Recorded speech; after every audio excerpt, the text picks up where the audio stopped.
Good morning everyone. My name is Iftikhar Hussain Ansari. Last class में हमने learning पढ़ना स्टार्ट किया था। लर्निंग जो टॉपिक है और उसके टाइप्स।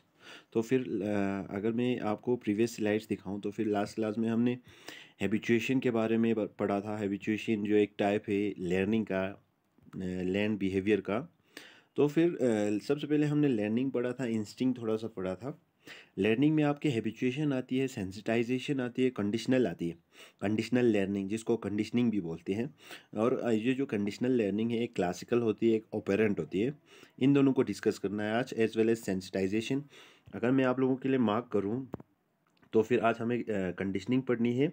कंडीशनिंग वाला पोर्शन पढ़ना है, एज वेल एज सेंसिटाइजेशन पढ़नी है और रीजनिंग पढ़नी है। तो फिर चलिए स्टार्ट करते हैं। तो इनिशियली अगर हम कंडीशनिंग की बात करें तो फिर कंडीशनल लर्निंग को हम बोलते हैं कि is there type of learning in which an organism learns to identify a condition with respect to a condition an organism या और that animal behaves। वो एनिमल कैसे बिहेव करता है उस कंडीशन में। अगर आप उसको डिफरेंट एक्सपेरिमेंटल कंडीशंस दोगे और तो फिर और उस कंडीशन में अगर आप देखोगे कि वो बिहेवियर शो कर रही है तो फिर उस टाइप ऑफ लर्निंग को बोलते हैं कंडीशनल लर्निंग। और यहाँ पे अगर हम बात करें कंडीशनल लर्निंग की तो फिर जो कंडीशनल लर्निंग होती है वो ये मेनली दो तरीके से आप पता कर सकते हो। एक एक आपके पास होती है classical conditioning as well as operant conditioning. So start करते हैं conditional learning. Conditional learning means एक ऑर्गेनिज्म को बिहेव करने के लिए with respect to a condition by giving rewards as well as punishment. उसको लास्ट में या रिवॉर्ड मिलता है या पनिशमेंट मिलता है विद रिस्पेक्ट टू दैट उस कंडीशन में वो वाला ऑर्गेनिज्म कैसे बिहेव करता है और कैसे बिहेव करना सीखता है। इस टाइप ऑफ लर्निंग को बोलते हैं कंडीशनल लर्निंग। और इस प्रोसेस में एनिमल लर्न करता है किसी भी स्टिमुलस को रिस्पॉन्ड करने का, जो कि नॉर्मली कोई उसको नॉर्मली उसके उस पर्टिकुलर स्टिमुलाई को कोई रिस्पॉन्ड नहीं देते ऑर्गेनिज्म। यानी कि स्कूल की घंटी बज रही है तो फिर कुत्ता रिस्पॉन्ड नहीं करता है, लेकिन ऑन द अदर हैंड अगर आप देखोगे वो उस घंटी को आप एसोसिएट करोगे, कंडीशन करोगे उसके खाने से, घंटी बजेगी तब उसको खाना मिलेगा, तो फिर वो एसोसिएट कर लेता है उस बेल को with with that of that food. तो फिर यहाँ पे वो कंडीशन हो जाता है उस बेल के बचने का, मतलब उसको ये हो जाता है कि उसे खाना मिलने वाला है, तो फिर वो उसका बॉडी प्रिपेयर होता है खाने के लिए। सो विद दिस यहाँ पे वो वाला ऑर्गेनिज्म लर्न कर चुका है इस बेल के आवाज़ को सुनना एंड एसोसिएट करना with respect to it is food. तो फिर जो क्लासिकल कंडीशनिंग है इसका एक मेन एग्जाम्पल या एक मेन एक्सपेरिमेंट पेवलो ने दिया था। पेवलो ने क्या किया था कि यहाँ पे पेवलो पढ़ रहा था physiology of digestion in dogs, यानी कि फिजियोलॉजी ऑफ डाइजेशन जो है कुत्तों में, वो उसके बारे में स्टडी कर रहा था पेवलो। तो फिर पेवलो ने ये नोटिस किया कि हमारा जो ये डॉग होता है वो सेलिब्रेट करता है ना, जब खाना मिलता है या उसके सामने खाना आ जाता है तो फिर वो सेलिब्रेट करता है। लेकिन ऑन द अदर हैंड यहाँ पे कभी कभी पेवलो ने ये देखा कि खाना ना हो लेकिन जो खाना देने वाला, जो उसका केयर टेकर हो, वो ही अगर डोर खोल के अंदर आ जाता है तो फिर कुत्ता जो है सेलिब्रेट करने लगता है। तो फिर यहाँ पे पेवलो बोलते हैं कि इस टाइप ऑफ लर्निंग को, इस टाइप ऑफ एंटिसिपेटरी एक्शन को बोलते हैं, एंटिसिपेटरी सेलिब्रेशन को या एंटिसिपेटरी एक्शन को बोला जाता है साइकिक सिक्रेशन। साइकिक सिक्रेशन इसलिए क्योंकि यहाँ पे फूड अवेलेबल नहीं है फिजिकली, अगर आप देखोगे तो फिर फूड सामने नहीं है, लेकिन जो फूड प्रोवाइड करने वाला है वो सामने है, तो फिर कुत्ता सेलिब्रेट कर रहा है। दैट मीन्स दैट वो कंडीशन कर चुका है उस वाले एनिमल को, यानी कि उस वाले इंसान को with respect to it is food, यानी कि ये आने से इसका खाना आ जाएगा, यानी कि वो उससे लर्न कर चुका है। उसके ऑब्जर्वेशन से उसने ये प्रेडिक्ट किया कि अगर डॉग को कोई पार्टिकुलर स्टिमुलस दिया जाए या पार्टिकुलर स्टिमुलस उसके सराउंडिंग में हो जब उसको खाना मिल रहा हो, तो फिर डॉग उसको एसोसिएट कर लेता है उस अपने खाने के साथ, यानी कि उसको एसोसिएट कर लेता है अपने फूड के साथ। तो फिर उस with respect to it is learning वो सेलिब्रेट करने लगता है, यानी कि वो अपने और यहाँ पे वो डॉग जो है सेलिब्रेट करने लगता है with respect to that with respect to that condition. तो फिर पेवलो ने ये बताया कि ये जो बेल बज रही है उसको बोला कंडीशनिट स्टिमुलस, यानी कि ये कंडीशन है, कंडीशन वाला स्टिमुलस है। विद रेस्पेक्ट टू इट वो वाला ऑर्गेनिज्म जो है कंडीशनिट रिफ्लेक्स दिखाएगा। ऑन द अदर हैंड अगर कुत्ते के सामने डायरेक्ट खाना ही ले जाए तो फिर कोई कंडीशन नहीं चाहिए, उसे डायरेक्ट खाना दिख जाएगा और वो सेलिब्रेट करने लगेगा। तो फिर ये उसके लिए अनकंडीशनड, कोई कंडीशन नहीं चाहिए, डायरेक्ट खाना आ जाता है सामने, तो फिर अनकंडीशनड स्टिमुलस होगा। तो फिर विद रेस्पेक्ट टू दैट उसका अनकंडीशनड उसका क्या बोलते हैं रिफ्लेक्स या रिस्पॉन्ड भी देखने को मिलता है। लाइकवाइज जो कंडीशनेट स्टिमुलस होता है उसको कंडीशनेट रिस्पॉन्स मिल जाता है, और अनकंडीशनेट स्टिमुलस को अनकंडीशनेट रिस्पॉन्स मिल जाता है। यानी कि बेल खाना नहीं है लेकिन उसके बजने से कंडीशन हो जाती है उसको कि खाना मिलने वाला है, तो फिर वो सेलिब्रेट करने लगता है, उस कंडीशन के बेसिस पे वो सेलिब्रेट करने लगता है, हालांकि खाना नहीं होता है। लेकिन on the other hand unconditioned stimulus होगा तो फिर यानी कि डायरेक्ट खाना आ जाएगा उसके सामने, कोई कंडीशन पहले नहीं रखेंगे, तो फिर डायरेक्ट वो सेलिब्रेट करने लगता है, क्योंकि उसको बोलते हैं अनकंडीशनड रिस्पॉन्स। अगर हम देखना चाहें कंडीशनड स्टिमुलस को और अनकंडीशनड स्टिमुलस को, इन दोनों के बीच में अगर हम सिमिलरिटी लाना चाहें तो फिर इन दोनों के टाइम इंटरवल जो है वो टाइम इंटरवल थोड़ा कम होना चाहिए। यानी कि खाना देने से कुछ ही मिनट पहले बेल बज जाएगा, तभी वो कुत्ता जो है, तभी वो डॉग जो है उस बेल को एसोसिएट कर लेता है अपने खाने के साथ। सो यहाँ पे ये बोलने की कोशिश कर रहे हैं कि अगर आपको कोई कंडीशनड स्टिमुलस उसको प्रोवाइड करना है with respect to a conditioned stimulus, उस कुत्ते को आपको ट्रेन करना है, तो फिर उसके अनकंडीशनड स्टिमुलस यानी कि उसका फूड है, उसके साथ साथ में ही उसका टाइम इंटरवल कम ही होना चाहिए, और उसी साथ में उसका कंडीशनड स्टिमुलस भी साथ में देंगे, तभी वो लर्न कर पाता है कि कंडीशनड स्टिमुलस और अनकंडीशनड स्टिमुलस को एक ही तरीके से रिस्पॉन्ड करने में। ठीक, यहाँ पे ये क्लासिकल एग्जाम्पल है जिसमें डॉग को रखा जाता है और देखा जाता है कि खाना सामने आने पे कब सेलिब्रेट करते हैं। अगर खाना सामने नहीं हो लेकिन बेल बज रही है तो फिर तब भी जब कुत्ता सेलिब्रेट करता है, तो फिर यहाँ पे वो डिफ्रेंशिएट कर पाते हैं अनकंडीशनड स्टिमुलस और कंडीशनड स्टिमुलस के बीच में। ये क्लासिकल कंडीशनिंग का एक एग्जाम्पल है। फॉर एग्जाम्पल अगर हम कंडीशनिंग से पहले यानी कि बेल नहीं है, डायरेक्ट कुत्ते के सामने, डायरेक्ट फर्स्ट वाले ऑप्शन में डायरेक्ट कुत्ते के सामने खाना रख दिया गया, तो फिर कुत्ता सेलिब्रेट करने लगा, यानी कि अनकंडीशनड स्टिमुलस, इसमें कोई कंडीशन नहीं है, डायरेक्ट खाना है और डायरेक्ट वो सेलिब्रेट कर रहा है। लेकिन ऑन द अदर हैंड अगर आप सेकंड में देखोगे तो फिर उसने डायरेक्ट बेल बजाया खाने को एसोसिएट नहीं करके, तो फिर कुत्ता सेलिब्रेट नहीं करता है। क्यों? नो कंडीशन, ये क्योंकि यहाँ पे कोई स्टिमुला, ये जो स्टिमुला है बेल बज रहा है वो न्यूट्रल है इस केस में। क्यों? क्योंकि कुत्ते को ये अभी पहले सिखाया नहीं गया है कि बेल बजने पे आपको खाना मिलेगा, तो फिर बेल बजने पे उसका कोई असर नहीं होता है। लेकिन जब बेल बजता है और कुत्ते को खाना देते हैं, तो फिर यहाँ पे बेल बजने के साथ साथ ही कुत्ते को खाना देते हैं, तो फिर यहाँ पे वो कुत्ता सेलिब्रेट करने लगता है क्योंकि खाना उसके सामने है।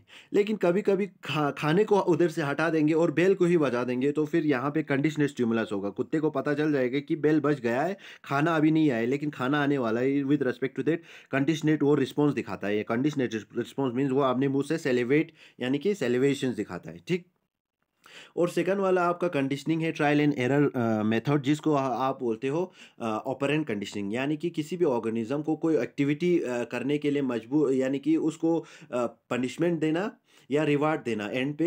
With respect to that punishment and reward, वो वाला ऑर्गेनिज्म या जो वो वाला एनिमल है वो सीख जाता है कोई भी ऑपरेशनल कंडीशनिंग करना, यानी कि ऑपरेट करना, किसी भी दरवाजे को खोलना ताकि अंदर से खाना ले सके।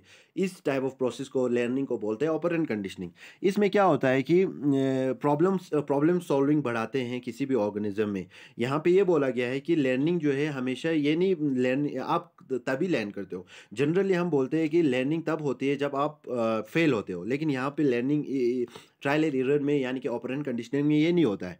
ऑपरेंट कंडीशनिंग में ये कहा जाता है कि जब आपको लर्न करना है तो फिर आपको सीखना है कि आपका फेलियर जो है किस वजह से हुआ है, कब हुआ है, और इस फेलियर को कैसे इम्प्रूव कर सकते हैं। इस प्रोसेस के बाद आप अच्छे से लर्न कर सकते हो। इस प्रोसेस को बोलते हैं ऑपरेंट कंडीशनिंग या ट्रायल एंड एरर मेथड। और ये जो ट्रायल एंड एरर है is not to be confused with experiment. अगर हम एक्सपेरिमेंट कर रहे हो, अगर आप ऑपरेंट कंडीशनिंग कर रहे हो, एक ऑपरेशनल कंडीशनिंग दिखा रहे हो किसी भी ऑर्गेनिज्म में, तो फिर इसको कंफ्यूज नहीं करना है ट्रायल एरर में। क्योंकि वो वाला ऑर्गेनिज्म पहले ट्राई करता है खाने तक पहुंचने के लिए, और वो कोई कंडीशनिंग या विद रिस्पेक्ट टू पार्टिकुलर उसको कोई कंडीशन दिया जाता है, वो उस कंडीशन पे ऑपरेट करता है, काम करता है। इसके बाद उसको रिवॉर्ड मिलता है या पनिशमेंट मिलता है। ट्रायल एंड एरर में आपके थ्रोनडाइक का अगर हम पजल बॉक्स देखेंगे, तो फिर थ्रोनडाइक ने क्या किया कि एक हंग्री कैट यानी कि एक भूखी जो बिल्ली है, उसको एक पजल बॉक्स में रख दिया और उसके उस बॉक्स के बाहर एक फिश रख दी।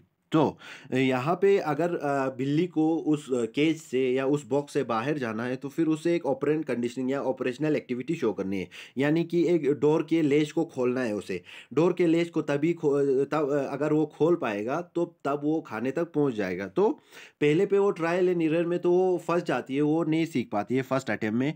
लेकिन 2-3 अटेम्प्ट के बाद वो सीख जाती है उस डोर के लेज को खोलना और खाने तक पहुँचना। विद रिस्पेक्ट टू दैट वहाँ पे वो ऑर्गेनिज़्म ऑपरेशनल कंडीशनिंग यानी कि ऑपरेशनल कंडीशनेट हो चुका है। यानी कि वो वाला उस ऑर्गेनिज़्म को पता चल गया है कि अगर मैं ये ऑपरेशन करूँगा तभी मुझे खाना मिलेगा, वरना नहीं मिलेगा।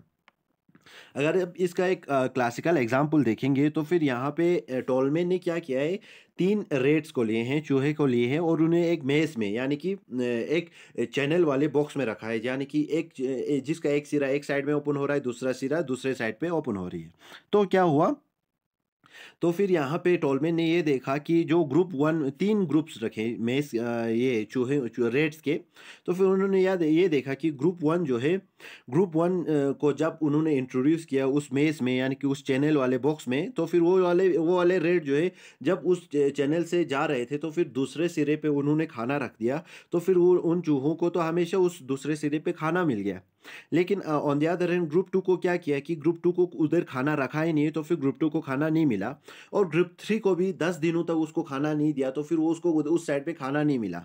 तो फिर 11वें दिन पे ग्रुप 3 को भी दूसरे साइड पे उन्होंने थोड़ा सा फूड रख दिया था। तो फिर यहाँ पे उन्होंने क्या देखा, एक्सपेरिमेंटल कंडीशन में उन्होंने ये ऑब्जर्व किया कि ये जो ग्रुप 1 वाला रेड है जिसको खाना मिल रहा था दूसरे सिरे पे, वो डायरेक्ट ही मेज़ में वो चैनल में डायरेक्ट ही घुस रहा था और दूसरे साइड पे निकल रहा था कि अपने पाथ से जाके वो हमेशा दूसरे सिरे पे ही निकल रहा था। मीन्स उसको खाना मिल रहा है, तो फिर वो ऑपरेशनल कंडीशनिंग उसको पता चल गया है कि मैं इस चैनल से जाऊंगा तभी मुझे खाना मिलेगा। लेकिन ग्रुप टू जो है उस मेस में यानी कि उस चैनल में अंदर ही अंदर वो घूमते रह रहा था, वो दूसरे एंड पे निकल ही नहीं रहा था। क्यों?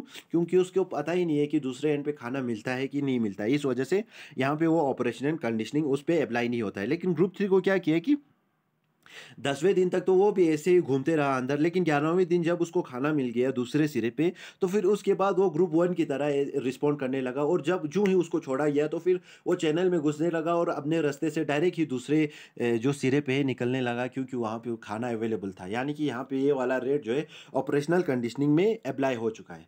और इसके बाद हमारा आता है लास्ट वाला रीजनिंग, सेकंड लास्ट वाला रीजनिंग।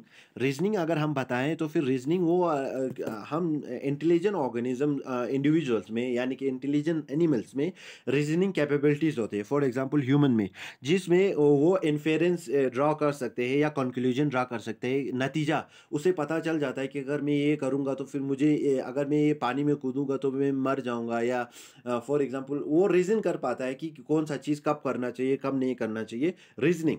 और अगर हम देखेंगे इसमें रीजनिंग में, तो फिर ये जो ऑर्गेनिज्म है, ये जो एनिमल है, हमेशा एविडेंस ढूंढता है, आर्ग्यूमेंट्स ढूंढता है।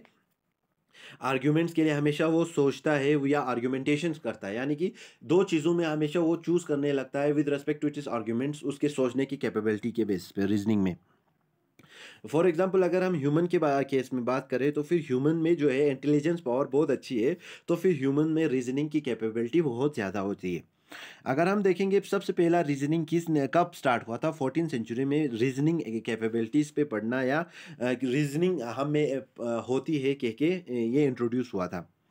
फर्दर अगर हम रीजंस देखेंगे, आर्ग्यूमेंट्स देखेंगे या प्रूफ्स देखेंगे एक्स्ट्रा, इन चीज़ों की वजह से जब कोई ऑर्गेनिज्म रीज़न करता है कि ये होना चाहिए, नहीं होना चाहिए, मुझे यहाँ से यहाँ कूद जाना चाहिए, मुझे खाने के लिए ये वाला खाना चाहिए, मुझे प्रेशर कुकर में खाना कुक करना चाहिए, क्योंकि यहाँ पे जब खाना अच्छे से कुक होता है तो फिर डाइजेस्ट अच्छे से हो जाता है, रीज़न कर पाता है ऑर्गेनिज्म, या आर्ग्यूमेंट्स करते हैं या प्रूफ्स जो जब उसके पास होते हैं और उसको रीज़न कर पाता है, तो फिर इन सभी चीज़ों से रीजनिंग कैपेबिलिटीज़ यानी कि रीजनिंग कैरेक्टर यानी कि रीजनिंग बिहेवियर एडाप्ट होता है किसी भी ऑर्गेनिज्म में। यहाँ पे मेनली ब्रेन पे होती है, यानी कि जो जिसका इंटेलिजेंस पावर अच्छा होगा वो रीजनिंग अच्छा दे पाएगा, जो रीजनिंग अच्छा दे पाएगा उसको रीजनिंग बिहेवियर जो है, रीजनिंग बिहेवियर वो अच्छे से शो कर पा रहा है। फर्दर अगर हम एनिमल कॉग्निशन की बात करें तो फिर कॉग्निशन कुछ नहीं है बेटा, ले कॉग्निशन मीन्स अगर हम किसी ऑर्गेनिज्म को या किसी एनिमल को, किसी ह्यूमन को लेंगे तो फिर कॉग्निशन उस एनिमल के नर्वस सिस्टम का वो कैपेबिलिटी है कि जिसकी मदद से वो परसीव कर पाता है किसी भी चीज़ को, स्टोर कर पाता है किसी भी इंफॉर्मेशन को, प्रोसेस कर पाता है किसी भी इंफॉर्मेशन को, और यूज़ कर पाता है उस इंफॉर्मेशन को किसी भी रीजनिंग को प्रूफ करने के लिए, यानी कि ऐसे प्रूफ यूज़ कर पाता है किसी भी किसी भी रीज़न को जस्टिफाई करने के लिए, वो जो उसने इंफॉर्मेशन परसीव की है, स्टोर की है, प्रोसेस की है।